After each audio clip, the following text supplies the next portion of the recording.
June 2న Telangana రాష్ట్ర అవతరణ దినోత్సవ వేడుకల నిర్వహణకు సిద్దిపేట ప్రభుత్వ డిగ్రీ కాలేజ్ గ్రౌండ్ ప్రక్కన గల క్రికెట్ స్టేడియంలో ఏర్పాటు చేయాలని జిల్లా కలెక్టర్ ఎం మను చౌదరి అధికారులను ఆదేశించారు. శనివారం జిల్లా కలెక్టర్ సిద్దిపేట ప్రభుత్వ డిగ్రీ కళాశాల గ్రౌండ్ ప్రక్కన గల క్రికెట్ గ్రౌండ్ ను పరిశీలించి రాష్ట్ర అవతరణ దినోత్సవ వేడుకలను ఈసారి క్రికెట్ గ్రౌండ్ లో నిర్వహించడం జరుగుతుందని, ఈ కార్యక్రమానికి ముఖ్య అతిథిగా తెలంగాణ అమరవీరుల కుటుంబాలకు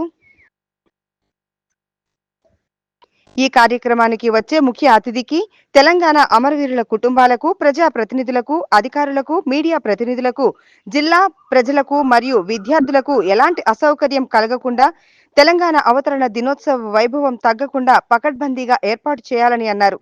జాతీయ జెండా ఆవిష్కరణ, స్టేజీ పైన అతిథుల ఆహ్వానం, పోలీస్ గౌరవ వందనం, తెలంగాణ అమరవీరుల కుటుంబాలకు సన్మానం, ముఖ్య అతిథి ప్రసంగం తదితర కార్యక్రమాలన్నీ ప్రోటోకాల్ ను పాటిస్తూ షెడ్యూల్ ప్రకారం పక్కాగా నిర్వహించాలని అన్నారు.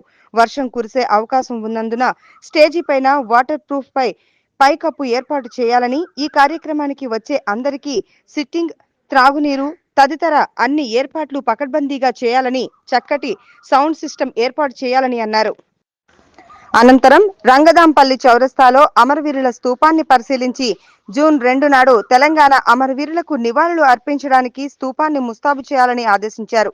ఈ కార్యక్రమంలో జిల్లా అదనపు collector revenue Abdul Hameed, Siddipet RDO Sadanandam, అదనపు DCP Subhash Chandrabose, collectorate AO Abdul Rehman, police, revenue, R and B, సమాచార పౌర సంబంధాల శాఖ తదితర శాఖల అధికారులు తదితరులు పాల్గొన్నారు.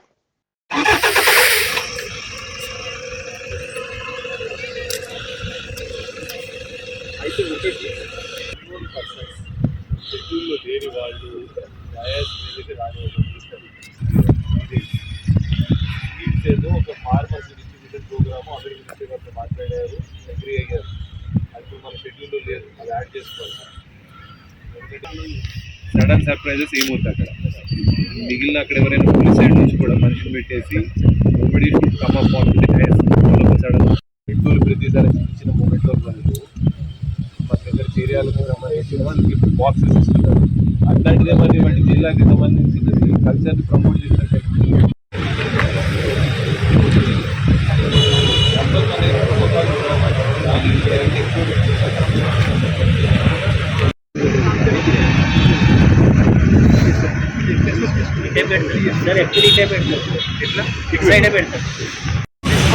అవును సార్.